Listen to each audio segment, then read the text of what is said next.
Today's video is going to be all about creating the most amount of power you can possibly create on your forehands. So let me explain to you guys what this is all about. So whenever we're hitting a forehand, obviously our body moves to create power in our racket.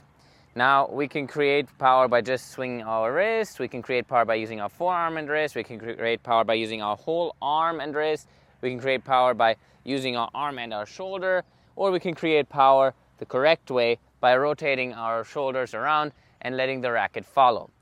Now, the key point here is that no matter if you do it correctly or not, there's a specific contact point in which you will be able to transfer the most amount of power that you created into the ball. So how do we make this contact point more efficient? First of all, we have to define where that contact point is. And that contact point is going to be where your body is straight. Now let me show you guys what I mean by that. Let's say I'm hitting a closed stance forehand, kind of closed stance forehand here. If I touch the ball here, obviously it wouldn't go into the court, my body is a bit twisted back, a bit coiled.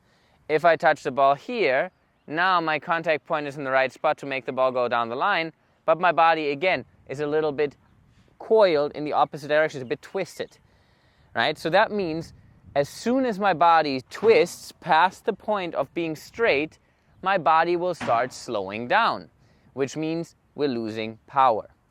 So we need to find the point where our racket is at its fastest, where we have the highest racket head speed that we create throughout our motion.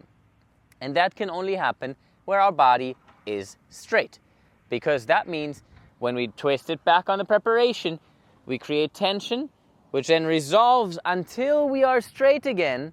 And then from this point out, if we twist any further, we're slowing down our motion. So knowing that, obviously, we don't want to make contact somewhere like this because the ball is not going to go into the court, but now my body will be straight. So we need to open up our stance a little bit, right? That doesn't mean that we necessarily have to take our last step with the right foot. We can take it with our left foot, but it would have to be more forward. Because now you can see when I'm straight in my body, the racket points straight forward, the ball goes straight forward.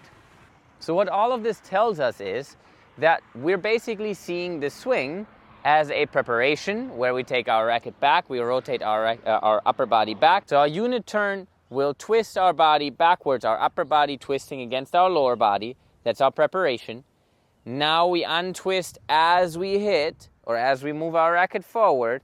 And as soon as my body is completely straight, not twisted anymore, in this moment I should be hitting the ball. So I want to set up my feet in a way that this correlates with the contact point that I'm looking for. If I'm using an open stance like this, for example, I can make contact here, my body is perfectly straight, I will have a ton of power. If I make contact here to go cross court, my body is almost still perfectly straight. So I can still create a ton of power going cross court. That's why you feel like you don't have as much power going cross court when you're closing your stance. So, in other words, you are trying to make sure that you hit the ball when your body is perfectly straight, when your upper body is not twisted against your lower body at all. That's where you're going to create the most amount of power possible.